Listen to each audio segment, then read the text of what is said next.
প্রিয় এসএসসি শিক্ষার্থীবৃন্দ, SSC chemistry express কোর্সে তোমাদের সবাইকে স্বাগত। আজকে আমরা দেখব রসায়নের দশম অধ্যায় খনিজ সম্পদ, ধাতু, অধাতু। এই অধ্যায়টা আজকে আমরা সম্পূর্ণ অংশ আজকে করে ফেলবো। এখানে আমরা বেসিক থেকে শুরু করে একদম প্রয়োগিক দিক পর্যন্ত দেখব। এবং এই অধ্যায় দেখো যে ধাতু, অধাতু, খনিজ সম্পদ যেগুলো রয়েছে এগুলো থেকে ধাতু, অধাতু উত্তোলন এবং এগুলো যেই বিশোধন করা হয় এবং বিভিন্ন ধাপগুলো রয়েছে, এই ধাপগুলো নিয়ে আমরা আলোচনা করব। প্লাস হচ্ছে সবার শেষে আমরা বোর্ড কোশ্চেনগুলো দেখবো যে কি ধরনের প্রশ্ন এখান থেকে হয়ে থাকে। তো তাহলে শুরু করা যাক। আচ্ছা, প্রথমে আমরা দেখি যে আকরিক কি। হ্যাঁ, আকরিক জানার আগে আমরা আরেকটু জেনে নেই খনিজ কি বা মিনারেল কি। দেখো, মাটির উপরিভাগ বা তলদেশে যে সমস্ত পদার্থ থেকে আমরা প্রয়োজনীয় দ্রব্যাদি যেমন বিভিন্ন প্রকার ধাতু, অধাতু ইত্যাদি সংগ্রহ করি থাকি তাদেরকে বলা হয় খনিজ। ঠিক আছে, মাটির নিচ থেকে আমরা অনেক কিছু সংগ্রহ করে থাকি। তো এগুলো হচ্ছে খনিজ, যেগুলো আমাদের নিত্যদিনের প্রয়োজন, এগুলো মাইনিং করে উত্তোলন করা হয়। এখন এই সব খনিজগুলো কিন্তু আমাদের লাভজনক নয়। দেখো, যে সকল খনিজ থেকে লাভজনকভাবে ধাতু বা অধাতু সংগ্রহ বা নিষ্কাশন করা যায় সে সকল খনিজকে আমরা আকরিক বলবো। ওকে, তাহলে আমরা বলতে পারি যে সব আকরিকই খনিজ, কিন্তু সব খনিজই আকরিক নয়। যেমন এখানে গ্যালেনা, এই গ্যালেনা থেকে আমরা লাভজনকভাবে এই লেড ধাতুটা নিষ্কাশন করতে পারবো। দেখো, এখানে অনেক মাইনিং প্রক্রিয়া দেওয়া আছে, মাইনিং ট্রেনিং করে ধাতুগুলো, খনিজগুলো তুলে নিয়ে আসতেছে এবং এখান থেকে যে যে আমাদের গোল্ড পেয়ে গেছে। দেখো, হ্যাঁ, তো অনেক সময় দেখা যায় যে মাটির নিচ থেকে গ্যাসের খনি পাওয়া যায় বা তেলের খনি পাওয়া যায়, হ্যাঁ, বা গ্যাস পাওয়া যায়। অনেকে বলতেছে যে আমাদের এখানে গ্যাস আছে, হ্যাঁ, তো কেন বাফেক্স বা পেট্রো বাংলা ওরা গিয়ে এই গ্যাসগুলো উত্তোলন করে না? এর কারণ হচ্ছে ওখানে ওরা সার্ভে করে দেখতেছে যে ওই জায়গায় যে পরিমাণ গ্যাস রয়েছে এগুলো উত্তোলন করতে গেলে যে খরচ যাবে তার চাইতে ওখানে কম পাওয়া যায়। তার মানে ওটা উত্তোলন করে আমাদের বিষয়টা লাভ নেই, বরং লস। এই জন্য ওগুলো মাইনিং করা হয় না। মাইনিং তখনই করা হয় যখন দেখে যেগুলো উত্তোলন করে আমাদের লাভ হবে, মানে ওটা উত্তোলন করে বিক্রি করে ওদের যে প্রফিট থাকে ওই প্রফিট থাকলেই ওরা মাইনিং করতে যায়। আচ্ছা, তাহলে আমরা খনিজ এবং আকরিক এগুলো আমরা বুঝতে পারলাম। একটু সামনের দিকে আগাই। এখন দেখো, এই যে ধাতুগুলো আমরা মাটির নিচ থেকে বা খনিজগুলো মাটির নিচ থেকে তুলে নিয়ে আসছি, আকরিকগুলো তুলে নিয়ে আসলাম। এখন এই যে এগুলো কি আমাদের ডিরেক্টলি আমরা যেমন লোহা টোহা ইউজ করি, লোহা, অ্যালুমিনিয়াম, জিঙ্ক, হ্যাঁ, এগুলো কি মাটির নিচে একদম পিওর ভাবে থাকে? আমরা যেভাবে লোহা ইউজ করি, গোল্ড ইউজ করি, কপার ইউজ করি, যে কপারের তার, এভাবে কি মাটির নিচে থাকে? না, কখনই থাকে না। এগুলো হচ্ছে পাথর আকারে মাটির ভিতরে অনেক হিবিজিবি বালু টালু অনেক কিছুর সাথে মিক্স আকারে থাকে। হ্যাঁ, তো এগুলো থেকে আমাদের এই ধাতুগুলোকে বের করে আনতে হবে। তো এই যে অপদ্রব্য থাকে যেগুলো আমাদের দরকার নাই, মাটি, পানি, জলীয় বাষ্প, অক্সিজেন, সালফার, যেগুলো দরকার নেই এগুলো আমাদের বাদ দিতে হবে। আমাদের পিওর অক্সিজেন, গোল্ড, তারপর হচ্ছে গোল্ড পাওয়া যায় ন্যাচারালি, অনেকটা কাছাকাছি পাওয়া যায় কপার। এখন কপার, তারপর জিঙ্ক, এগুলো আমাদের নিতে গেলে আমাদের কিছু প্রসেস করতে হবে। যেমন যে পদ্ধতিতে আকরিক থেকে এই ধাতু সংগ্রহ করা হবে সে পদ্ধতিকে বলা হয় ধাতু নিষ্কাশন। এই ধাতু নিষ্কাশনের মাধ্যমে আমরা মেইনলি এইসব অপদ্রব্য দূর করে আমরা আমাদের মেইন কাঙ্ক্ষিত ধাতুটা পেয়ে যাব, যেটা লোহা, কপার, এগুলো আমরা ইউজ করি। তো এটার কতগুলো ধাপ আছে দেখো। প্রথম ধাপ হচ্ছে আকরিককে চূর্ণ বিচূর্ণ করতে হবে। যে বড় বড় পাথর আকার নিয়ে আসি এগুলো তো আমরা ইউজ করতে পারবো না, ওটার ভিতর থেকে লোহা নিতে হবে, বা তা ওইটাকে চূর্ণ বিচূর্ণ করতে হবে। তারপর ওটাকে কি করতে হবে? আকরিকে ঘানীকরণ করতে হবে। ওটার সাথে যে বালি টালি আছে ওগুলো ধুয়ে টুয়ে বা পরিষ্কার করতে হবে। তারপর ঘানীকৃত আকরিককে অক্সাইডে রূপান্তর করতে হবে এবং ধাতব অক্সাইডের মুক্ত ধাতুতে রূপান্তর করতে হবে এবং সবার শেষে যে মুক্ত ধাতুটা পাবো ওইটাকে আবার ধাতুর বিশুদ্ধকরণ করতে হবে। তো এই ধাপগুলো আমরা আজকে দেখব। প্রথমে দেখি যে আকরিকের চূর্ণ বিচূর্ণকরণ। এটা খুবই ইজি। মনে করো যে এই যে আকরিক নিয়ে আসলাম, এটা কি আমরা এই যে পা দিয়ে লাথি দিয়ে কি চূর্ণ বিচূর্ণ করতে পারবো? কখনোই না, কারণ এগুলো অনেক শক্ত থাকে। হ্যাঁ, তো এটার জন্য আমাদের কি দরকার? একটা ক্রাশার দরকার। এই যে এরকম ক্রাশার থাকে, এই ক্রাশারের ভিতরে আমরা যখন এই পাথর টাথরগুলো দেই, আকরিকগুলো এনে দেই, তখন এখানে চূর্ণ বিচূর্ণ করে দিয়ে দেয়। এখন এই যে আকরিককে যে চূর্ণ বিচূর্ণ করলে কি হয়? যে এটা তো দিলাম বড় বড় পাথর, কিন্তু এখানে কি করলো? একদম পাউডার বানিয়ে ছেড়ে দিল। এখন পাউডার যে বানায় ছেড়ে দিল, এই যে এটা আকরিকটা আনলাম, এটার সাথে তো ওদের যে শুধু লোহা আয়রন এগুলো না, মানে যে আমাদের যে মূল্যবান যে ধাতু ওইটা না, ওইটার সাথে তো আমাদের বিভিন্ন খনিজ মল, যেগুলো ময়লা অপদ্রব্য বালি টালি সব সহ কিন্তু ও এখানে গুঁড়ো করে দিছে, তাই না? তাই এই যে পাউডার, এই পাউডারের ভিতর কিন্তু সবই আছে। এই যে চূর্ণ বিচূর্ণ করলাম, এটার ভিতর ময়লা টালা থেকে শুরু করে, ময়লা আবর্জনা থেকে শুরু করে আমরা বালি টালি যা আছে সবই কিন্তু এটার ভিতর থাকবে। তো এই চূর্ণ বিচূর্ণ যে করা হলো, এরপর আমরা কি করব, যে এই আকরিকটা আমরা ঘানীকরণ করব। আকরিকের ঘানীকরণ দ্বিতীয় ধাপ। তো সাধারণত যে আকরিক থেকে ধাতু নিষ্কাশন করা হয়, সে আকরিক ব্যতীত অন্য কিছু পদার্থ আকরিকের সাথে মিশ্রিত অবস্থায় থাকে। তো আকরিকের সাথে মিশ্রিত থাকা এসব পদার্থকে অপদ্রব্য বা অ্যানিমাল বলা হয়। আচ্ছা দেখো, তো এগুলো থেকে আমাদের কি করতে হবে? বিশুদ্ধ আকরিক পাওয়ার জন্য কি করতে হবে? বিভিন্ন পদ্ধতি আছে, এই পদ্ধতির মাধ্যমে আমরা ঘানীকরণ করি। হ্যাঁ, যে যে আকরিকটা পাচ্ছি, যেমন আমরা লোহার আকরিকটা পাচ্ছি, লোহার আকরিক সাধারণত হেমাটাইট, রোটাইল এগুলো হয়ে থাকে। তো এগুলোকে মানে পিওর আকরিকই যাচ্ছে, এটার সাথে আমরা বালি টালি চাচ্ছি না। চাচ্ছে কি মাটি বালি এগুলো কি দরকার? না। বিভিন্ন ময়লা আবর্জনা বালি টালি এগুলো আমাদের দরকার নেই, এগুলো আমাদের পৃথক করে ফেলাই দিতে হবে। তো এটা আমাদের কয়েকটা ধাপে করা হয়, যেমন এক একটার এক এক নেচার অনুযায়ী। কিছু কিছু আছে শুধু পানি দিয়ে ঢেলে দিলেই হয়ে যায়, পরিষ্কার হয়ে যায়। কিছু কিছু আছে আবার চুম্বকীয় পদ্ধতিতে করা হয়, আবার কিছু কিছু আছে তেল ফেনা বাসমান পদ্ধতিতে হয়ে যায়, কিছু কিছু আছে যেগুলো রাসায়নিক পদ্ধতিতে করতে হয়। ঠিক আছে, সব তো এক না। মনে করো যে তুমি পানি দিয়ে লোহাটার ময়লা পরিষ্কার করলা, কিন্তু সালফার টালফার যেগুলো থাকে ওগুলো যদি পানি দাও, তখন কি হবে? পানির সাথে সালফার তো ভেসে চলে যাবে ওগুলো। তো সবাই তো আর এক পদ্ধতিতে তুমি ঘানীকরণ করতে পারবা না। আচ্ছা, এই যে ধাপগুলো, এই ধাপগুলো একটু দেখি যে কিভাবে ঘানীকরণ করা যায় আকরিকগুলোকে, মানে আকরিক থেকে বিশুদ্ধ আকরিকে পাবো। হ্যাঁ, এখন ধাতু পাচ্ছি না। দেখো, আকরিকে ঘনীকরণের জন্য বিভিন্ন পদ্ধতি: হাইড্রোলাইটিক পদ্ধতি, চুম্বকীয় পদ্ধতি, তেল ফেনা ভাসমান পদ্ধতি, রাসায়নিক পদ্ধতি। আমরা একটা একটা করে সব দেখব। প্রথমে আসি হাইড্রোলাইটিক পদ্ধতি। এই হাইড্রোলাইটিক পদ্ধতিটা কি করা হয়, যে এরকম একটা সিস্টেম তৈরি করা হয়, কাজ কাটা সিস্টেম তৈরি করা হয়, এবং এই জায়গাতে ক্রাশার থেকে যেই ইয়াগুলো ছিল, যে চূর্ণ বিচূর্ণ করলাম, ওটাকে এখানে ঢেলে দেওয়া হয়। ঢেলে দেওয়ার পর এই যে পাম্প দিয়ে এখানে সজোরে কি হয়, পানি প্রবাহ করা হয়। তখন কি হয়, যে পানির সাথে যেগুলো ওয়াশেবল ধুয়ে চলে যাচ্ছে, আর আকরিকগুলো নিচে এই যে জায়গায় জমা হচ্ছে। দেখো, এই জায়গায় জমা হচ্ছে, আর এখানে পানিগুলোর সাথে যে আমাদের ইয়াগুলো রয়েছে, গাদগুলো রয়েছে, এগুলো নিচে পড়ে যায়। এটা হচ্ছে হাইড্রোলাইটিক পদ্ধতিতে, হ্যাঁ, পানির সাহায্যে যেটা করা হয়। এরপরে আমরা দেখব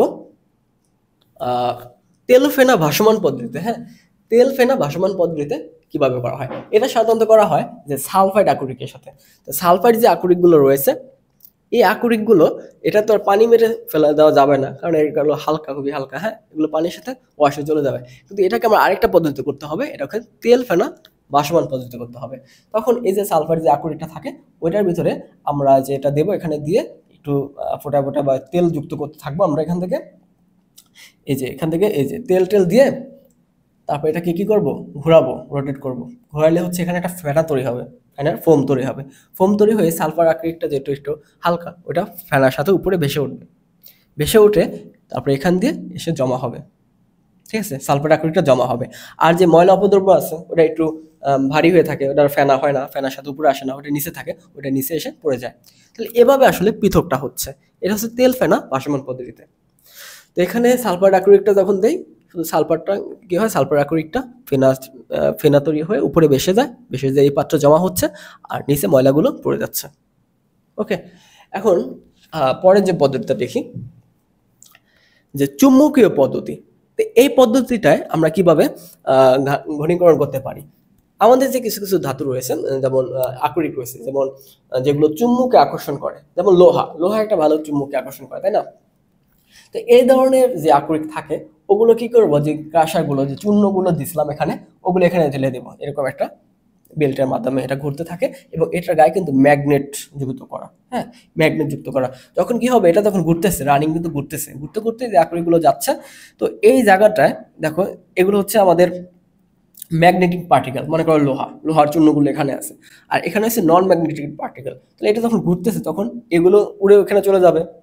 আর ম্যাগনেটিক যেহেতু ম্যাগনেটে আকর্ষণ করতেছে চুম্বকে, তখন চুম্বকে আকর্ষণ করে এই জায়গায় টেনে নিয়ে আসবে, মানে এই জায়গাটা পড়ে যাবে।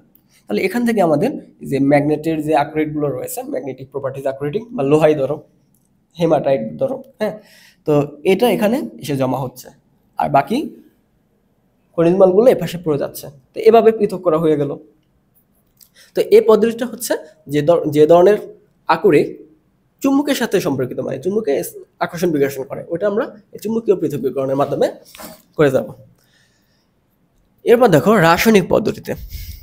এখন দেখো রাসায়নিক পদ্ধতিতে সবকিছু তো আমরা তেল ফেনা ভাসমান পদ্ধতিতে করলাম, হাইড্রোলিক পদ্ধতিতে দেখলাম, এবং হচ্ছে চুম্বকীয় পদ্ধতিতে দেখলাম, এবং কিছু কিছু জিনিস আছে যেমন এই যে অ্যালুমিনিয়াম বক্সাইড।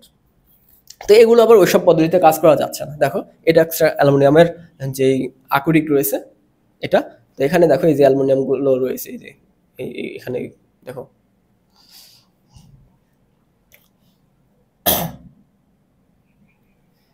এই যে দেখো, এই যে এখানে অ্যালুমিনিয়াম গুলো কিন্তু রয়েছে, হ্যাঁ। তো এগুলো কিন্তু রয়েছে, এগুলো আমাদের কি করতে হবে, এটা এটা তো বড় পাথর আকার আছে, এটাকে প্রথমে চূর্ণ বিচূর্ণ করতে হবে। তখন কি হবে, অ্যালুমিনিয়াম সহ সব ভাঙিয়ে পাউডার বানিয়ে দিবে এটাকে। তো পাউডার বানাইলে এখান থেকে আমাদের শুধু অ্যালুমিনিয়ামটা চাই, এই যে বালি টালি এগুলো দরকার নেই।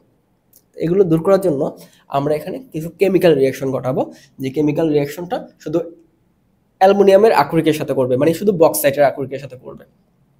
তো বক্সাইট থেকে অ্যালুমিনিয়ামের অক্সাইডে পাওয়ার জন্য এটা হয়। তো বক্সাইটের সংকেত কি, বক্সাইটের সংকেত হচ্ছে এটা,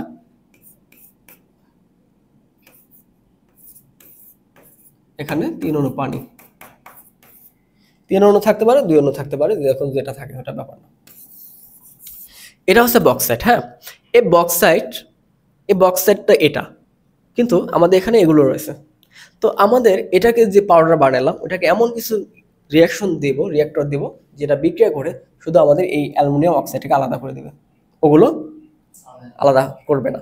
তো দেখো এই বক্সাইড যেটা রয়েছে এখানে, এই বক্সাইডের সাথে আমরা সোডিয়াম হাইড্রোক্সাইডের বিক্রিয়া লাগাই দিলাম।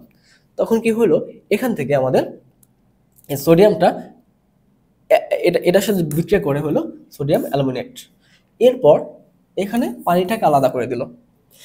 এই যে সোডিয়াম অ্যালুমিনেট যেটা রয়েছে, সোডিয়াম অ্যালুমিনেট, এটার সাথে আবার পানি যখন রিয়াকশন হয়, তখন এখান থেকে অ্যালুমিনিয়াম হাইড্রোক্সাইড তৈরি হয়। অ্যালুমিনিয়াম বক্সাইড, এটাকে যদি আমরা সোডিয়াম হাইড্রোক্সাইড দ্বারা বিক্রিয়া দিই, তখন কি হবে, সোডিয়াম অ্যালুমিনেট হবে। এবং এই সোডিয়াম অ্যালুমিনেট থেকে আমরা যদি আবার পানি দ্বারা আদ্র বিশ্লেষণ করি, মানে পানি দ্বারা এটা বিক্রিয়াটা করি, তখন এটার সাথে যুক্ত হয়ে অ্যালুমিনিয়াম হাইড্রোক্সাইড তৈরি হবে। এই অ্যালুমিনিয়াম হাইড্রোক্সাইডকে আমরা পরবর্তীতে আবার অক্সাইডে রূপান্তর করতে হবে। ঠিক আছে, আমাদের সবকিছুকে অক্সাইডে রূপান্তর করতে হয়, এটা হচ্ছে 3য় নম্বর ধাপে। তো এটা কিভাবে অক্সাইডে রূপান্তর করা যায়, দেখো অ্যালুমিনিয়াম হাইড্রোক্সাইডকে পৃথক করার জন্য প্রায় 1100 ডিগ্রি সেলসিয়াস তাপমাত্রায় এটাকে উত্তপ্ত করলে অ্যালুমিনিয়াম অক্সাইডে উৎপন্ন হয়। আচ্ছা, এটা আমরা পরবর্তী ধাপে দেখবো, যে ধাপে এটা অ্যালুমিনিয়াম অক্সাইড তৈরি করে। আচ্ছা দেখো, যে ঘনীকৃত আকরিকের অক্সাইডে রূপান্তর, আমরা যেই আকরিকগুলো পাইছি, বিশুদ্ধ আকরিক, মনে করো যে বালি টালি মুক্ত, এখন শুধু আকরিকগুলোই রয়েছে, ঠিক আছে। তাই শুধু আকরিকগুলি রয়েছে। এখন ওই আকরিকগুলোকে আমাদের অক্সাইডে রূপান্তর করতে হবে। এটা কয় নম্বর ধাপ, 3 নম্বর ধাপ।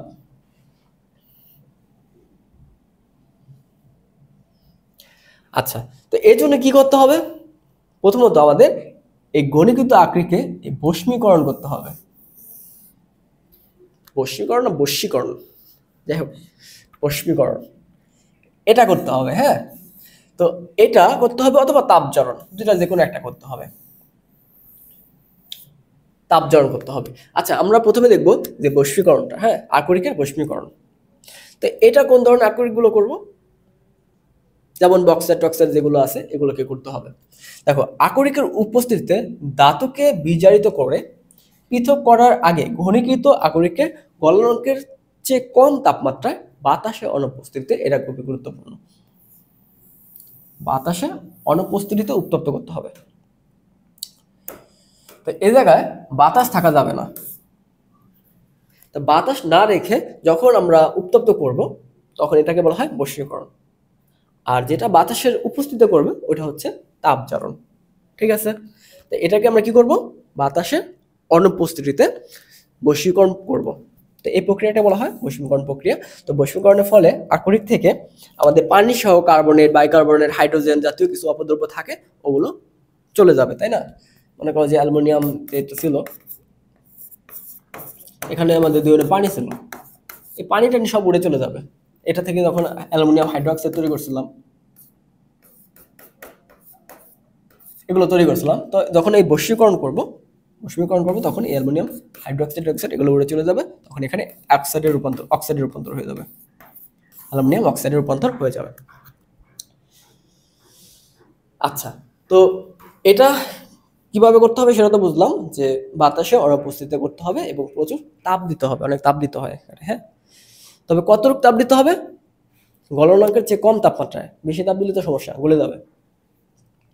আকরিক উপস্থিতিতে ধাতুর বিজারিত করে পৃথক করার আগে ঘনীকৃত আকরিকের গলনাঙ্কের চেয়ে কম তাপমাত্রা দিতে হবে, এটা একটু মনে রাখতে হবে, যাতে যে আকরিকটা যে গলে না যায়।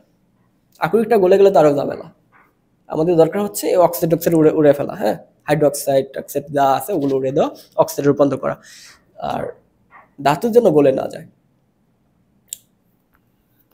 আর আকরিকের তাপজোড় কোনটা হবে? এগুলো সাধারণত সালফাইডের যে আকরিকগুলো রয়েছে, সালফাইড, এগুলোর ক্ষেত্রে করা হয়। সাধারণত সালফাইডের আকরিককে তাপজারণ করা হয়। তা সালফাইডের আকরিকের গলনাঙ্ক যে কম তাপমাত্রায় বাতাসের উপস্থিতিতে, দেখো এই জায়গায় এটা হাইলাইটেড করা আছে, বাতাসের উপস্থিতিতে এখানে এটা করতে হবে, ঠিক আছে। এর ফলে সালফাইড, ফসফরাস, আর্সেনিক ইত্যাদি উদ্বায়ী খনিজ মল অক্সাইড হিসেবে দ্রবীভূত হয়ে যায়। আচ্ছা, এখন আমাদের গেল যে বস্মীকরণ এবং তাপজোড়ন, এটা গেল। এখন আমাদের দেখব যে ধাতুর অক্সাইডকে মুক্ত ধাতুতে রূপান্তর করতে হবে। তো এটা 4 নম্বর ধাপে চলে আসছি। এতক্ষণ পর্যন্ত আমরা কি করলাম? যে খনিজটা তুলে আনলাম, আকরিকটা, ওইটাকে আমরা চূর্ণ বিচূর্ণ করলাম, ঘনীকরণ করলাম, পরিষ্কার করলাম এবং সেটাকে বস্মীকরণ করলাম বা তাপজোড়ন করলাম, করে একটা ধাতুর অক্সাইডে রূপান্তর করছিলাম, হ্যাঁ। এই ধাতুর অক্সাইডে রূপান্তর করলে আমাদের কাজ কিন্তু অনেকটা কমে যায়। এখন এই ধাতুর অক্সাইডটাকে আমাদের মুক্ত ধাতুতে রূপান্তর করতে হবে, কারণ ধাতুর অক্সাইডটাও কিন্তু আমরা ব্যবহার করতে পারবো না, আমাদের মেনলি ধাতু দরকার, আমাদের লোহা দরকার, অ্যালুমিনিয়াম দরকার, তাই না? তো এটার সাথে অক্সাইড থাকলে তো কাজ হবে না। তো ধাতুর অক্সাইডকে মুক্ত ধাতুতে রূপান্তর করার জন্য আমাদের আরো বেশ কিছু পদ্ধতি রয়েছে। যেমন দেখো, তড়িৎ বিশ্লেষণের মাধ্যমে করতে পারি, কার্বন বিজারণের মাধ্যমে করতে পারি, সহবিজারণের মাধ্যমে করতে পারি। তো তড়িৎ বিশ্লেষণ, কার্বন বিজারণ, সহবিজারণ, এই 3টা ধাপ আছে। এখন কাকে কোনটা দিয়ে করব, এটার জন্য একটা চার্ট রয়েছে, এটার জন্য তোমাদের পড়তে হবে সেই ধাতুর সক্রিয়তা সিরিজ। এই ধাতুর যে সক্রিয়তা সিরিজটা রয়েছে, এই সিরিজটা হচ্ছে আমি একদম তোমাদের বই যে পেজ রয়েছে ওই পেজটাকে তুলে নিয়ে আসছি, হ্যাঁ। এটা তোমাদের বই পেজে সুন্দর মতো পেয়ে যাবা। তো এখানে এই যে সক্রিয়তা সিরিজ রয়েছে, এই কলামটা, এটা একদম ডিরেক্ট মুখস্থ করে ফেলতে হবে। এই যে কলামটা মুখস্থ করে ফেলতে হবে, কারণ এটার মাধ্যমে কিন্তু তোমাদের বুঝতে হবে যে কোনটাকে তুমি তড়িৎ বিশ্লেষণ করবা, কোনটাকে কার্বন বিজারণ করবা, কোনটাকে সহবিজারণ করবা, এটা বুঝতে হবে। তো এটা তাহলে মুখস্থ করা তোমাদের জন্য ফার্স্ট। আচ্ছা, এখন দেখো এই যে মাঝখানে যে ধাতুগুলো রয়েছে, আচ্ছা এই সক্রিয়তার সিরিজটা কি একটু আগে বলি। এখান থেকে উপর থেকে যত নিচ থেকে যত উপরে যাব, তত কি ধাতু সক্রিয় বেশি। তার মানে এই ধাতুগুলো হচ্ছে সবচেয়ে বেশি সক্রিয়, এই ধাতুগুলো সবচেয়ে বেশি সক্রিয়। কোন পর্যন্ত? এই পর্যন্ত, এই পর্যন্ত হচ্ছে এরা সবচেয়ে বেশি সক্রিয়, এই পর্যন্ত এরা সবচেয়ে বেশি সক্রিয়। আর এই যে মাঝখানে কয়েকটা ধাতু আছে, zinc, ferrous, lead, iron, lead, এগুলো হচ্ছে মধ্যম সক্রিয়, হ্যাঁ, এগুলো হচ্ছে মধ্যম সক্রিয়।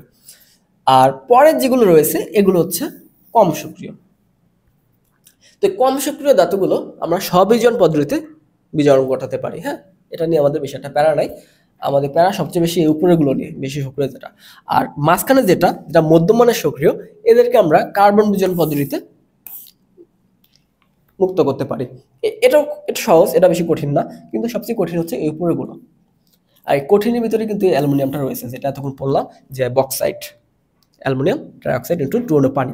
এই bauxite, magnesium, calcium, sodium, potassium, এগুলোকে আমাদের ধাতুতে রূপান্তর করতে সেই পরিমাণ প্যারা লাগবে, ওকে। আর জিঙ্ক, আয়রন, এগুলো আমরা কার্বন বিজারণের মাধ্যমে করে ফেলতে পারি।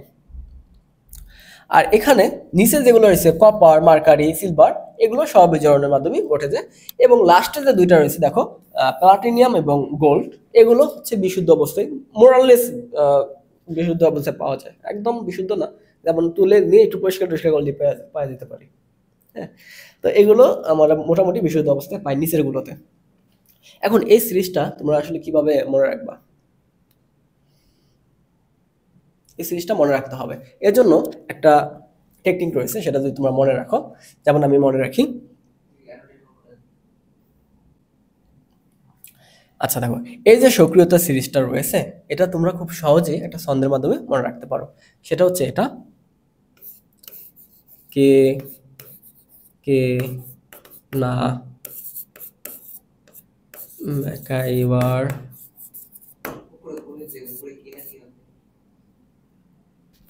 কে কে। আচ্ছা, হুম, আচ্ছা, এটা এটা আমি এখানে দিয়ে দিচ্ছি, ওখানে লেখার চাইতে লেখা খুব ঝামেলা লাগতেছে। আচ্ছা দেখো, কে না কে ম্যাকাইবার এলো, যেন ফিরে পাবো। এখানে একটা হাইড্রোজেন আছে, সেটা তোমাদের দেয়নি, এই হাইড্রোজেনটা আছে। হ্যাঁ, এই হাইড্রোজেনটা মনে রাখবা। তাহলে দেখো, কে না কে ম্যাকাইবার এলো, যেন ফিরে পাবো হায়, হায় মানে আছে হাইড্রোজেন, কোথাকার হাজি আজি পেটাবে আমায়। তাহলে কি হলো, কে না কে ম্যাকাইবার এলো, যেন ফিরে পাবো হায়, এই যে হায়, কোথাকার হাজি আজি পেটাবে আমায়। জাস্ট এতটুকু মনে রাখো, তাহলে কিন্তু এটা মুখস্থ হয়ে যাবে। ওকে, আর এই হাইড্রোজেনটা এক জায়গায় রয়েছে, এই হাইড্রোজেনের উপরেগুলো হচ্ছে কার্বন বিজারণ দ্বারা করা হয়, আর নিচের গুলো হচ্ছে স্ববিজারণ দ্বারা করা হয়। এটা তোমাদের দেয়নি। ওকে, আচ্ছা, এখন দেখো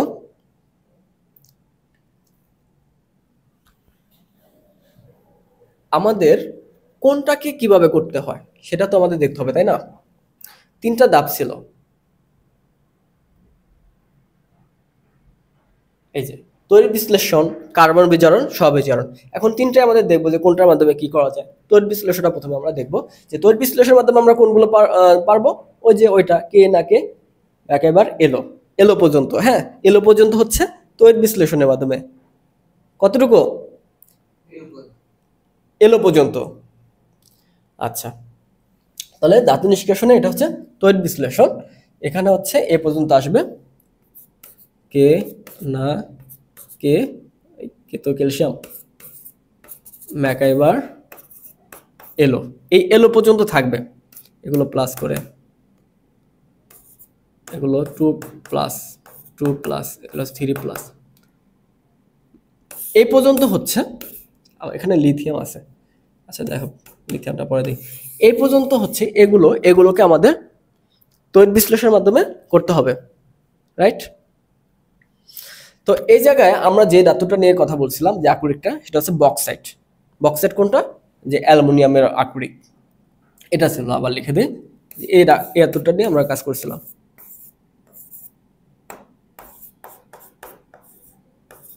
এটা নিয়ে কাজ করছিলাম, এই বক্সাইট নিয়ে। তো এই বক্সাইটের ভিতর আছে কি? অ্যালুমিনিয়াম। আমরা চাচ্ছি অ্যালুমিনিয়াম বের করতে এটা থেকে।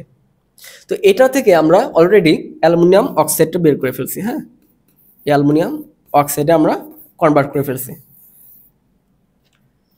এই অ্যালুমিনিয়াম অক্সাইড থেকে আমাদের কি করতে হবে? মুক্ত ধাতুতে রূপান্তর করতে হবে। মুক্ত ধাতুতে রূপান্তর করতে হবে। তো এই মুক্ত ধাতুতে রূপান্তর করতে গেলে আমাদের তিনটা পদ্ধতি লাগে: তড়িৎ বিশ্লেষণ, কার্বন বিজারণ, স্ববিজারণ। তাহলে এটা থেকে আমরা যেহেতু অ্যালুমিনিয়াম এটা উপরে রয়েছে, এই যে অ্যালো পর্যন্ত ভিতরে রয়েছে, কে না কে একেবারে এলো, তাহলে আমরা এখানে তড়িৎ বিশ্লেষণ করব।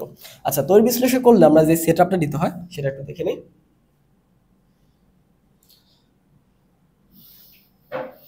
আচ্ছা দেখো, এরকম একটা সেটআপ দিতে হয়েছে এই জায়গাটা।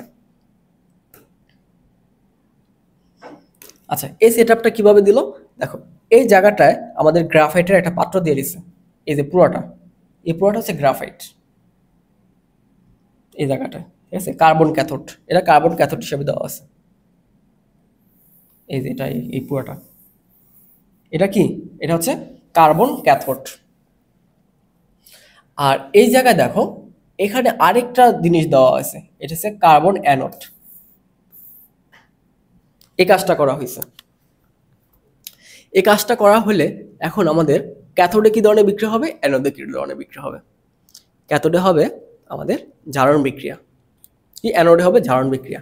তো দেখো এই জায়গাটায় আমাদের যে অক্সিজেন ছিল, এটা যেহেতু আমরা ইয়া করতেছি, অক্সিজেনের এখানে জারণটা হবে। তো এই অক্সিজেনের ছিল কত, দুইটা 2+ ছিল, এরকম ছিল না, অ্যালুমিনিয়াম 2 অক্সিজেন। এখান থেকে যদি অক্সিজেনটা আলাদা করি তখন কি হবে, অক্সিজেন 2-। দেখো অক্সিজেন 2- ছিল, এই অক্সিজেন 2- এর কি হবে, এর হবে জারণ। ও দুইটা ইলেকট্রন বেশি আছে, আর ও কি করবে, এটা যদি সমতা করতে চায় তাহলে আমাদের কি করতে হয়, যেহেতু 3টা 2টা সমতা করতে চায় তখন আমাদের এখানে 6টা দিতে হয় আর কি। তো এটা ব্যাপার না, আমাদের অক্সিজেন এখানে জারণ ঘটবে। তো অক্সিজেনে ছিল 2টা ইলেকট্রন বেশি, তো এই 2টা ইলেকট্রন ও ত্যাগ করে দিয়ে ও হয়ে যাবে আমাদের মুক্ত অক্সিজেন। ওকে। আর এই অ্যালুমিনিয়াম, এই যে অ্যালুমিনিয়ামটা এখানে কালো কালার নিলে এটা হবে না,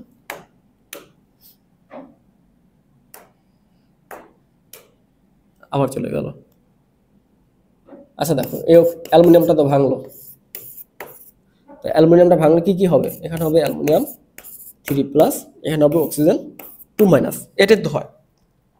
এখানে দেখো অক্সিজেনটা কি হবে, বিজারণ হবে, জারণ হবে, 2টা ইলেকট্রন ত্যাগ করে দিবে এখান থেকে, এখানে অক্সিজেনের রূপান্তর হবে। ওকে। আর এই অ্যালুমিনিয়াম কি করবে, ও এখানে অক্সিজেন গ্রহণ করবে, অক্সিজেন তো ইলেকট্রন গ্রহণ করবে, ইলেকট্রন গ্রহণ করে 3টা গ্রহণ করবে, গ্রহণ করে এই অ্যালুমিনিয়ামে ধাতুতে রূপান্তর হয়ে যাবে। আমাদের মেইনলি তো অ্যালুমিনিয়াম ধাতু দরকার। তো এটা কোথায় হচ্ছে, এই বিক্রিয়াটা ক্যাথোডে, ক্যাথোডে এই বিক্রিয়াটা মেইনলি আমার ক্যাথোডে হচ্ছে, আর এটা হচ্ছে অ্যানোডে, অ্যানোড হচ্ছে এটা। তাহলে আমরা দেখতে পাচ্ছি যে এই যে সেটআপটা রয়েছে, এখানে কার্বন অ্যানোড, এখানে এই যে, আচ্ছা তোমরা তো বুঝতে পারোনি তাহলে, অ্যালুমিনিয়াম তো এটা এটা দিয়ে অ্যালুমিনিয়াম, মনে করে যে এগুলো সব হচ্ছে অ্যালুমিনিয়ামের যে অক্সাইডটা আছে ওটাকে গলায় এটার ভিতরে ঢুকিয়ে দিচ্ছে, এই দ্রবণটা, এটা একটা দ্রবণ, হ্যাঁ, এটার ভিতরে অ্যালুমিনিয়ামটা গলায়, যে আকরিকটা ওটা গলায় এটার ভিতরে ঢুকিয়ে দিচ্ছে, বুঝতে পারছো তো, এটা একটা অ্যালুমিনিয়ামের দ্রবণ, ওটাকে গলায় এটার ভিতরে রাখছি, পাত্রটার ভিতরে রাখছি, রাখার ফলে এটার ভিতরে আমরা কার্বন অ্যানোডটা ঢুকাইছি, এটার ভিতরে কার্বন অ্যানোডটা ঢুকাইছি, এটা পজিটিভটা। আর এখানে আমাদের ক্যাথোডটা আছে, ক্যাথোডটা নেগেটিভ। ক্যাথোডটা কোনটা, ক্যাথোডটা কিন্তু এই পুরো পাত্রটা, এই পাত্রটাই হচ্ছে ক্যাথোড আমাদের, বুঝতে পারছো। তাহলে অ্যানোডে কি আছে, অ্যানোডে আছে পজিটিভ, আর এই পজিটিভটা এটার ভিতরে যে আমাদের অক্সিজেনটা ছিল, এই যে অক্সিজেনটা 2-, ও কি করবে, ও এখানে 2টা ইলেকট্রন ত্যাগ করে ও এখানে অক্সিজেন মুক্ত হয়ে চলে যাবে, এটাই তো। আর এই অ্যালুমিনিয়ামটা কি দরকার, অ্যালুমিনিয়াম মাইনাস আয়নটা, এর দরকার হচ্ছে ইলেকট্রন।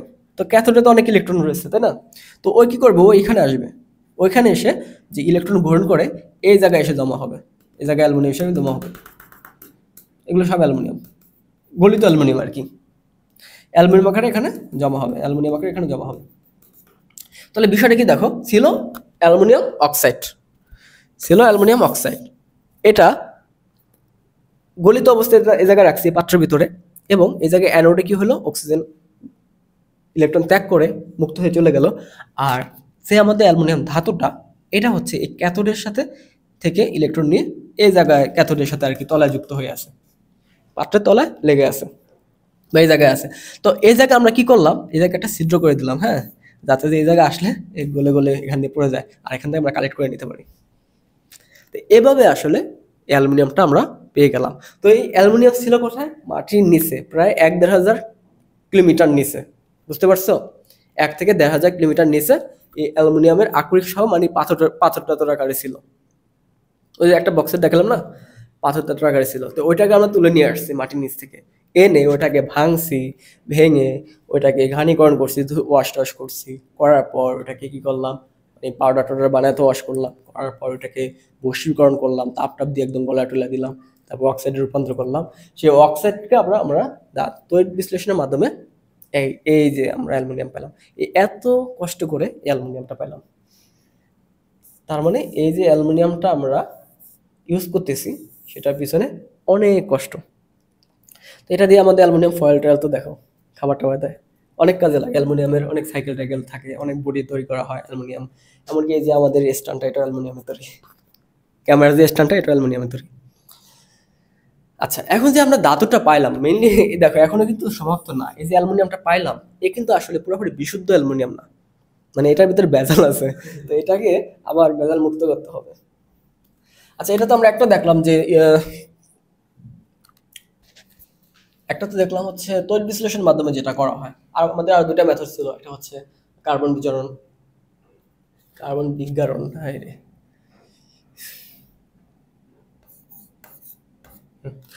আচ্ছা, কার্বন বিজারণ পদ্ধতি, এই পদ্ধতিতে কি হয় যে এই ধরনের কিছু যৌগ আছে ধাতব অক্সাইড যুক্ত, এগুলো কোন জায়গাটা ছিল, ওই যে ইয়ার পরে, হাইয়ের পরে, এই হাইড্রোজেনের পরে যেগুলো ছিল নিচে, হাইড্রোজেন নিচে কি কি ছিল, ফিরে পাবো হাই, কোথাকার হাজি হাজি, কোথাকার মানে এই কপার, হাজি আজি, এই তিনটা মনে রাখলে হয়েছে, কপার, মার্কারি, সিলভার। তা কোথাকার হাজি হাজি এগুলোকে আমাদের কি করতে হবে, কার্বন বিজারণ করতে হবে। ওকে, আর লাস্টে যে পিটাবে আমায়, এই পিটাবে আমায়, এই ইউ, এদের আর কিছু করার দরকার নেই, এদের একটু তুলে নিয়ে ওয়াশ টশ করলেই হয়ে যায়। হ্যাঁ, একটু পলিশ করলেই হয়ে যাবে, এদের এদের নিয়ে আমাদের চিন্তা নেই। তো প্রাচীনকালে যখন মাইনিং শুরু হলো সবার প্রথমে, তখন কিন্তু আমাদের এই এই অ্যালুমিনিয়াম কি এই প্লাটিনিয়াম এবং গোল্ড, এগুলো কিন্তু সবার প্রথমে এগুলো মাইনিং করতো। কারণ এগুলো আমাদের এত প্রসেস দরকার নাই, এগুলো এমনি পাচ্ছি এত আকারে। এখন তো অভাব না, তখন তো এগুলো, মানে তখন যখন শুরু হলো একদম প্রথমে, মানে মানব সভ্যতা মাইনিং যখন শুরু হলো, জীবন অনেক, তখন তো মানুষ খাবারই খাইতো, খাবার খাইতো, শিকার টিকার করে খাইতো। তখন কি আর এই যে এগুলো গোল্ডের দাম আসছিল ওদের কাছে, ওরা এগুলো দিয়ে আরো বানাইতো, শিকার করার যন্ত্র বানাইতো। আচ্ছা, এখন দেখো তো কার্বন বিজারণ কোনগুলোতে করব, যেগুলো হচ্ছে এই হাইড্রোজেন নিচে, তো কোথাকার হাজি আজি, এই দুইটা। তো এখানে কি কি আছে দেখো। আচ্ছা, জেনও তো রয়েছিল না একটা, ফিরে পাবো হায়,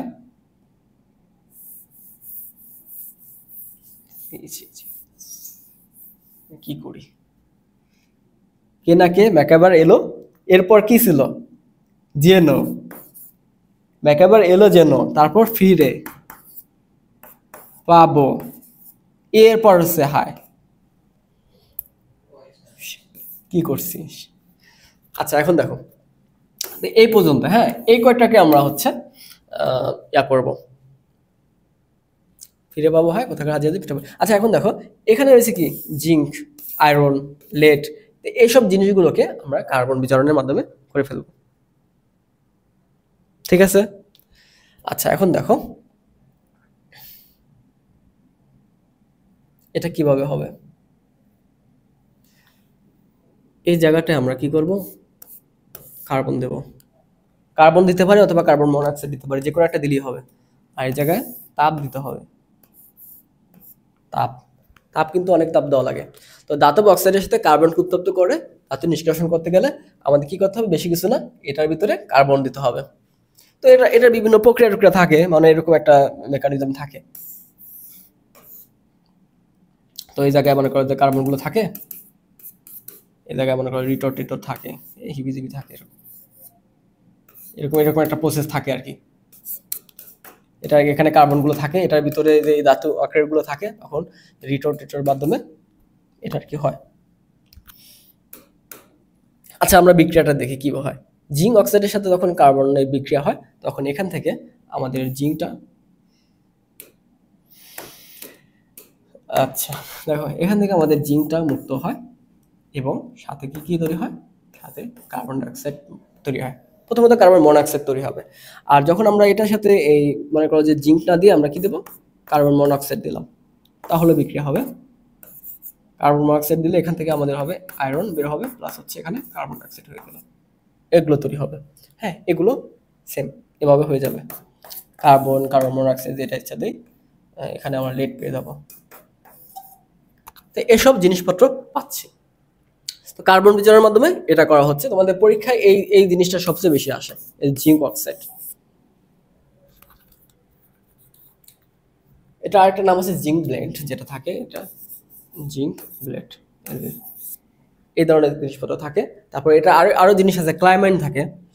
ক্লাইমাইন কোথায় দেবো, এই যে এখানে ধরো ক্লাইমাইন থাকে, এটারই আঁকড়ি এখানে দেখি, জিঙ্ক কার্বনেট যেটা, এই যে এই ক্লামাইন, এগুলো পরীক্ষা দেওয়া থাকে যে ক্লামাইন, জিঙ্ক ব্লেড, ঠিক আছে। এইসব জিনিসগুলো কিভাবে আমরা ধাতু নিষ্কাশন করব, কোন পদ্ধতিতে ধাতু নিষ্কাশন করব, জিঙ্ক ব্লেড তারপর ক্লামাইন, এগুলো কোন পদ্ধতিতে ধাতু নিষ্কাশন করব, তখন বলতে হবে এগুলো আমরা কার্বন বিজারণের মাধ্যমে করব।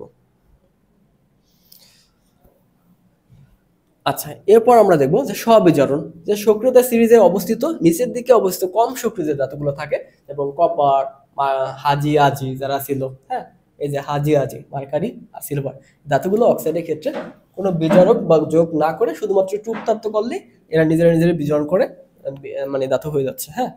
তো এই ক্ষেত্রে আমাদের কিছু বিক্রিয়া করার দরকার নেই, মানে যোগ টোগ করার দরকার নেই, আমরা এখানে শুধু একটু তাপ দেবো তাহলেই হবে। দেখো আমরা এখানে শুধু তাপ দিয়ে দেবো, ওদের একটু তাপ দিলেই ওরা, এই যে দেখো আমাদের যে হাজির সাহেব, তো এই হাজির সাহেবকে যখন একটু তাপ দেবো তখন এটা মুক্ত হাজি হয়ে যাচ্ছে, তাই না। আর এখানে এটা হচ্ছে না, এটার নাম হচ্ছে সিন্নাবার, সিন্নাবার, ঠিক আছে। এই যে সিন্নাবার আছে, এটাকে আমরা একটু তাপ টাপ দিলেই এটা হয়ে যাচ্ছে আমাদের মুক্ত মার্কারিতে। আচ্ছা, তো এটা গেল স্ববিজারণ। তো এ পর্যন্ত এভাবে করলে আমাদের যে ধাতু যেগুলো ছিল ওগুলো হচ্ছে মুক্ত ধাতুতে রূপান্তর হবে।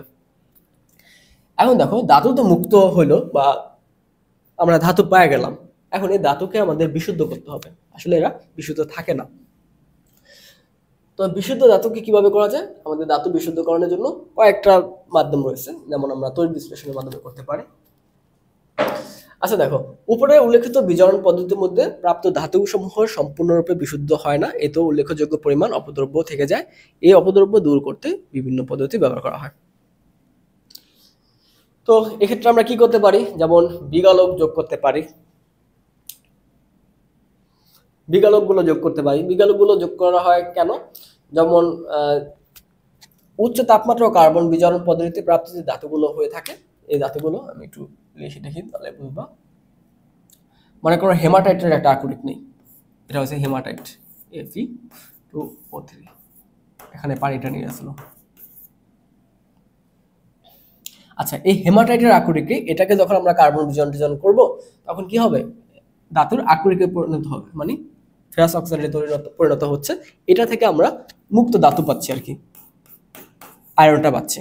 কিভাবে পাচ্ছি, কার্বন বিজারণের মাধ্যমে। কারণ এই যে এটা আমাদের ইয়ার নিচে ছিল, এলোর নিচে ছিল, ফিরে পাবো হাই। আচ্ছা, তা এইটাকে আমরা কার্বন বিজারণের মাধ্যমে যেহেতু আয়রনে মুক্ত আয়রনে রূপান্তর করলাম, তো এদের ভিতরে আবার কিছু খনিজ বল থাকে, কিছু অপদ্রব্য খনিজ বল থেকে যায়। তখন আমরা কি করব, এখানে এটার সাথে ক্যালসিয়াম কার্বনে যুক্ত করব, ক্যালসিয়াম CO3। এই ক্যালসিয়াম কার্বনে যুক্ত করলে এই ক্যালসিয়াম কার্বনেটটা ওগুলো একটু নিয়ে আসে আর কি, এটার সাথে যুক্ত করে ক্যালসিয়াম কার্বনেট, এটার সাথে যে খনিজ বলগুলো ছিল ওটার সাথে বিক্রিয়া করে দ্রবীভূত করে। এখন দেখো এখানে যে আমরা এই আয়রনটার সাথে ক্যালসিয়াম কার্বনেট দিলাম এটাকে বিশুদ্ধ করার জন্য, হ্যাঁ, এখন কিন্তু দিলে ওরা কিন্তু এটার ভিতর রয়ে গেছে, এমন না যে এটা থেকে বের হয়ে আলাদা হয়ে গেছে। এখন কি আকারে থাকবে, ওরা এখানে ক্যালসিয়াম অক্সাইড আকারে থাকবে। এই ক্যালসিয়াম অক্সাইড এটাও একটা প্যারা, এটাও আমার রাখা যাবে না, আমাদের আয়রন ছাড়া আর কিছু রাখা যাবে না। তো এই জন্য এই ধাতুগুলো মানে কিছু কিছু এরকম খনিজ বল থেকে যায়, এদেরকে মুক্ত করার জন্য আমাদের কিছু পদার্থ যোগ করতে হয়, এদেরকে বলা হয় বিগালক। তো এটা হচ্ছে যদি আমাদের ক্ষারীয় বিগালক না, ক্যালসিয়াম অক্সাইড ক্ষার না একটা, তো এগুলোকে আমাদের কি করতে হবে, অ্যাসিডীয় কিছু বিকল্প দিতে হবে, এবং জিঙ্ক অক্সাইড এগুলো দিতে হবে, সিলিকন অক্সাইড। আচ্ছা দেখো, যে খনিজ বল যদি ক্ষারীয় হয় তাহলে অ্যাসিডীয় বিগালক যোগ করতে হবে, সিলিকন অক্সাইড, এখানে অক্সাইড হবে, সিলিকন অক্সাইড যোগ করতে হবে। আর খনিজ বল যদি অ্যাসিডীয় হয় তাহলে ক্ষারীয় বিগালক দিতে হবে। যদি আমাদের সিলিকন অক্সাইডটা থাকে এটার ভিতরে, যদি সিলিকন অক্সাইডটা থাকে তখন আমরা কি করব, ক্ষারীয় অক্সাইড যুক্ত করব, মানে যেটা থাকুক, ক্যালসিয়াম অক্সাইড থাকলে সিলিকন যুক্ত করব, সিলিকন থাকলে ক্যালসিয়ামটা যুক্ত করব। এভাবে হচ্ছে। তো বিকলকগুলো যখন যোগ করি তখন এরা হচ্ছে বিক্রিয়া করে নিচে গাদ আকারে জমা পড়ে যায়। হ্যাঁ, এই দুটা বিক্রিয়া করে নিচে এরা এখানে এখানে জমা হয়, নিচে দ্রব্য তলানি হিসেবে জমা পড়ে যায়, তখন উপরে আমাদের আকরিকটা থেকে যায়। আচ্ছা দেখো, এগুলো কিন্তু এখনো গলিত অবস্থা আছে। হ্যাঁ, ধাতুমল গলিত ধাতুতে দ্রবীভূত হয় না, তো এই ধাতু থেকে বিশুদ্ধ ধাতু হয় না, বুঝছো? এগুলো এগুলো কিন্তু এখনো গলিত অবস্থায় আছে লোহাটা। আরে ওরে কয়েক হাজার ডিগ্রি সেলসিয়াস তাপমাত্রায় পড়ছি, হ্যাঁ, এতক্ষণ ধরে বসি টসি করছি না, ওকে এত সহজে শক্ত হবে নাকি? তো ওইটাকে এই গলিত যে ধাতুগুলো ছিল ওইটার ভিতরে আপনি যখন এই ক্যালসিয়াম অক্সাইড ছিল মিক্স আকারে, ওখানে আমরা এই খনিজ মল হিসেবে বিকলক হিসেবে সিলিকন অক্সাইড দিলাম। সিলিকন ডাইঅক্সাইড দেওয়ার পরে এই দুটা বিক্রি করে তলান হিসেবে নিচে জমা পড়ে গেল। বুঝতে পারছো?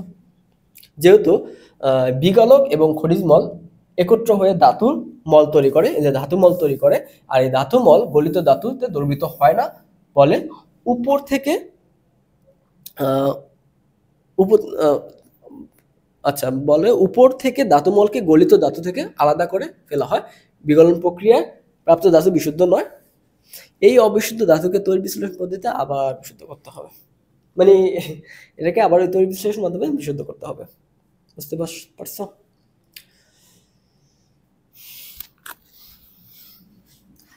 এটা গেল যে বিগলক যোগ করা, যে বিগলক যোগ করার পরে যে আমাদের ইয়া হয়ে গেল বিশুদ্ধ হয়ে গেল তা না, তাকে আবার তৈরি বিশ্লেষণ করতে হবে। তো তৈরি বিশ্লেষণ করলে আগের মতো প্রক্রিয়া, যে অ্যানোডে আমরা রাখবো হচ্ছে অবিশুদ্ধ ধাতুটা আর ক্যাথোডে রাখবো বিশুদ্ধ ধাতুটা। তো অ্যানোড থেকে কি হবে, ক্ষয়ে ক্ষয়ে বিশুদ্ধ ধাতুতে পড়বে, এই যে এরকম একটা এখানে তৈরি হবে, মনে করো এরকম। হ্যাঁ, আচ্ছা, এটা দরকার অ্যানোড, এটা ক্যাথোড। এই বাটির ভিতরে অন চিপে রাখবো। এখানে মনে করো যে আমরা যেটা দেবো, আমার মনে করো চাচ্ছি যে কপার বা জিঙ্ক ফেরাস যেটা দিচ্ছি ওটা ওটা ওটা থাকবে। মনে করো ফেরাস থাকলে কি হবে, ফেরাস সালফেট থাকতে হবে। তো এখানে কি থাকবে, অবিশুদ্ধতা, এখানে থাকবে অবিশুদ্ধতা, এটা থাকবে।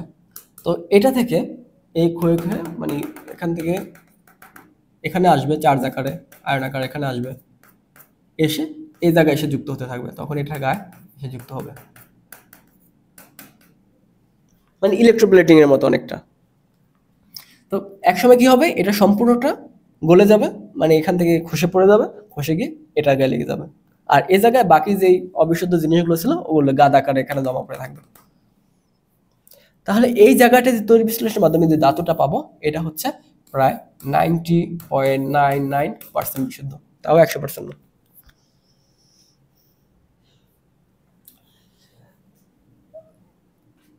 আচ্ছা, তৈরি বিশ্লেষণ পদ্ধতিতে কপার ধাতু বিশুদ্ধকরণ। কপার ধাতু ওই একইভাবে যে বিজন প্রক্রিয়া প্রাপ্ত কপার ধাতু প্রায় 98% বিশুদ্ধ হয়, একে আবার তৈরি বিশ্লেষণ পদ্ধতিতে আমরা 99% পর্যন্ত বিশুদ্ধ করতে পারি। ঠিক আছে, ওই যে একই প্রক্রিয়া, আমাদের তখন দিতে হবে কপার সালফেট দিতে হবে, দিয়ে অবিশুদ্ধ ধাতুটা রাখতে হবে, কপারটা রাখতে হবে আমাদের অ্যানোডে, বিশুদ্ধটা রাখতে হবে ক্যাথোডে, তখন অ্যানোড থেকে ক্যাথোডে এসে জমা হতে থাকবে।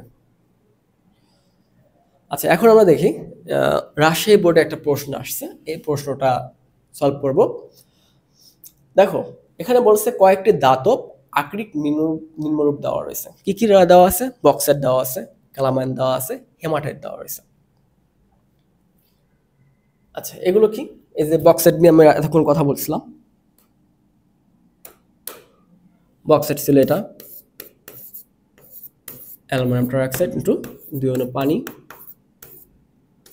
ক্যালামাইন ছিল এটা যে জিঙ্ক কার্বনেট, হেমাটাইট ছিল এটা আয়রনের আকরিকটা, এখানে 3 অনু পানি, এগুলো ছিল আর কি। তো এই যে ইয়াগুলো রয়েছে, আকরিকগুলো রয়েছে, এগুলো থেকে আমাদের প্রশ্ন আসছে। ক নম্বরে আসছে যে 3 নং ধাতু হতে ধাতু নিষ্কাশনের সংক্ষিপ্ত পদ্ধতি বর্ণনা দাও।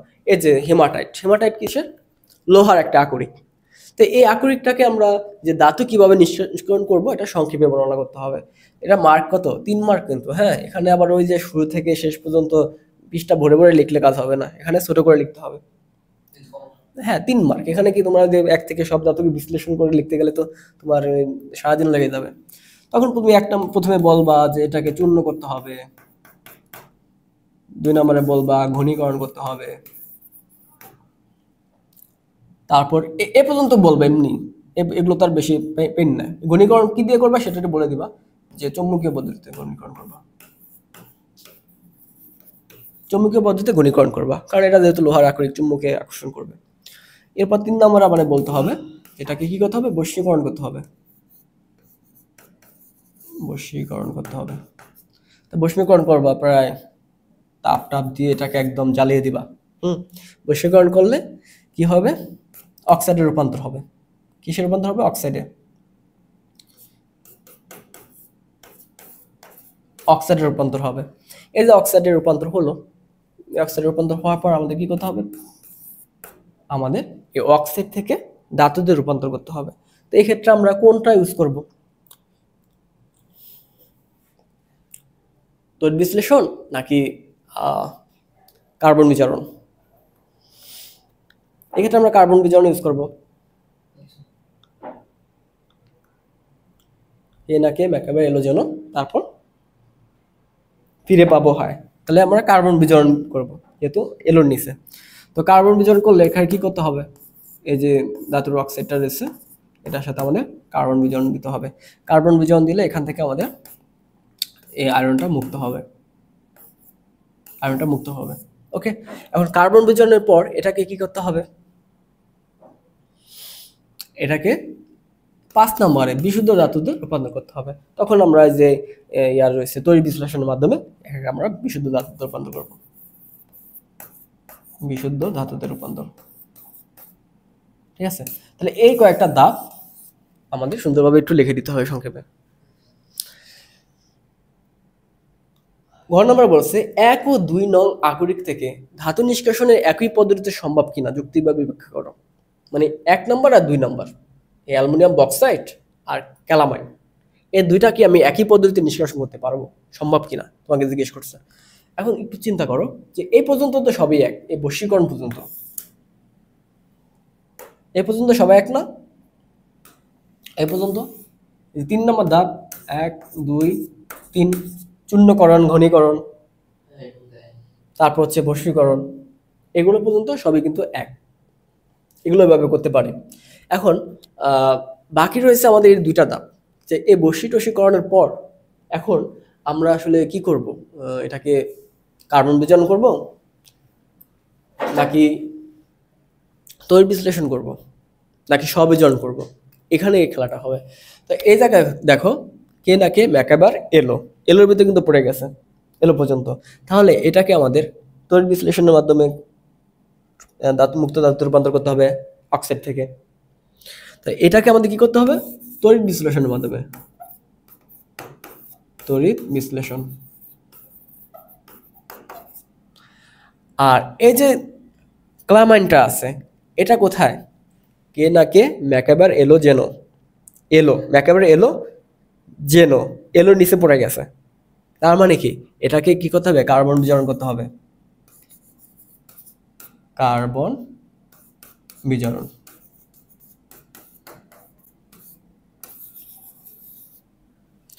তাহলে দেখো আমরা দুই ধরনের পাইলাম, একটা হচ্ছে কার্বন বিজারণ, আর একটা হচ্ছে কার্বন বিজারণ, একটা হচ্ছে তড়িৎ বিশ্লেষণ। তাহলে দুই পদ্ধতিতে করতে হবে, পাওয়া গেল। তাহলে ওইটা একটু সুন্দরভাবে লিখতে হবে, যেহেতু দুইটা সক্রিয়তা এক না, এটা সক্রিয়তা বেশি এটা সক্রিয়তা কম, জন্য আমরা এটাকে তড়িৎ বিশ্লেষণ করবো, এটাকে কার্বন বিজারণ করব। এই পদ্ধতিতে আমরা ধাতু নিষ্কাশন করতে পারি। তো এগুলো একটু সুন্দরভাবে বিশ্লেষণ করে দিলেই হয়ে যায়। তো এই অধ্যায় থেকে মূলত এই ধরনের প্রশ্নগুলো চলে আসে। ও আচ্ছা, এটা মাঝে মাঝে যে জিঙ্কের এটার চলে আসে বিভিন্ন রিটর্টের বর্ণনা আসে, যেটা আমি বললাম যে একটা চিত্র আঁকানোর চেষ্টা করছিলাম, চিত্রটা একটু দেখে যাবা। এখানে তোমাদের ইয়াগুলো থাকে, কার্বনগুলো থাকে, তারপর এই জায়গায় তোমাদের রিটর্টগুলো থাকে এরকম, তারপর মনে করো যেভাবে থাকে এখানে কীভাবে যেন দেয়, চিত্রটা পুরোপুরি আঁকতে পারতেছি না। তো চিত্রটা একটু দেখে যাবা, হ্যাঁ চিত্রটা একটু আঁকায় দিলে সুন্দর খুশি হয়ে যায় যে কার্বন বিজারণের সময়। তোমাদের বইতে দেখবা চিত্রটা আছে, না হয় নেট থেকে সার্চ করে নিতে পারো কিভাবে রিট্রোটের মাধ্যমে কার্বনটা বিজারণটা করা হয়। একটা পাত্র রাখে, নিচে অনেকগুলো কার্বন রেখে দেয়, তার ভিতরে যেমন এটাকে একটা পাইপের ভিতরে রাখে জিঙ্ক আকরিকটাকে, তারপর ওখানে অনেক তাপ দেওয়া হয়, তাপ দেওয়ার ফলে এটা কার্বন বিজারণ হয়। ওকে, তো এই জায়গায় কার্বন বিজারণ কেন বলা হয়? কারণ এখানে কার্বনটা বিজারিত হচ্ছে, কার্বনটা বিজারিত হচ্ছে। কার্বনটা বিজারিত হয়ে কেন বিজারিত হচ্ছে একটু বিক্রিয়াটা করে দিই। মনে করো যে এখানে কার্বনটা ছিল, এখানে জিঙ্ক, এটা তো অক্সাইডে রূপান্তর করতে হবে আগে, অক্সাইডে হবে জিঙ্ক অক্সাইড, এটাকে তাপজারণ করতে হবে। এখন এই জায়গায় দেখো কার্বনের ইয়া ছিল কত? 0, কার্বন ছিল 0। এখন দেখো 0 থেকে ও যখন এপাশে আসবে, এখানে তো জিঙ্ক মুক্ত হলো, প্লাস কার্বন মনোক্সাইড তৈরি হলো। দেখো এখানে ও হয়ে গেছে +2, এখানে +2 হয়ে গেছে, তাহলে ওর মনে ছিল 0, হয়ে গেছে +2, তার মানে 2টা ইলেকট্রন ত্যাগ করে কিন্তু ও এখানে আসছে, 2টা ইলেকট্রন ত্যাগ হয়েছে। আর ত্যাগ যেহেতু হয়েছে, কার্বনে কি হয়েছে? জারণ হয়েছে। আর বিজারণ করছে কাকে? ওকে, ওকে বিজারিত করছে। দেখো এখানে ছিল জিঙ্ক কত? 2+, জিঙ্ক মাইনাস, তাহলে এখান থেকে জিঙ্কটা কি করলো? 2টা ইলেকট্রন গ্রহণ করলো। কার 2টা ইলেকট্রন? এই যে কার্বনের, এই জিঙ্ক 2+, 2টা ইলেকট্রন গ্রহণ করে এখানে হয়ে গেল মুক্ত জিঙ্কে। তাহলে এই কার্বনটা যেহেতু জিঙ্কে বিজারণ ঘটাইছে, এজন্য বলা হয় কার্বন বিজারণ। কার্বন দ্বারা জিঙ্কে বিজারিত করা হয়েছে। বুঝা গেছে? আচ্ছা, তাহলে এই পর্যন্ত ছিল অধ্যায় 10-এর। তো তোমরা এই অধ্যায়টা ভালোভাবে বোর্ড কোশ্চেনগুলো সলভ করে যাবা, এবং যে বিক্রিয়া রেখাগুলো রয়েছে আকরিকগুলো, এগুলোর নামটা একটু কঠিন, এগুলো একটু মুখস্থ করে যাবে আকরিকের নামগুলো, প্লাস হচ্ছে যে সক্রিয়তা সিরিজটা ওইটা একটু ভালোভাবে মুখস্থ করে যাবো। না পারলে ওই যে কে নাকি ম্যাকাবের আলোচনা ফিরে এটা দিয়ে পড়বা। ওকে, তো ভালোভাবে পড়ো, ভালোভাবে পরিস্থিতি দাও। আগামী ক্লাসে তোমাদের সাথে দেখা হচ্ছে অধ্যায় 11-তে। ওটা হচ্ছে আরো ইন্টারেস্টিং একটা চ্যাপ্টার, ওটা আরো সুন্দরভাবে তোমাকে পড়াবো। হ্যাঁ, ওকে।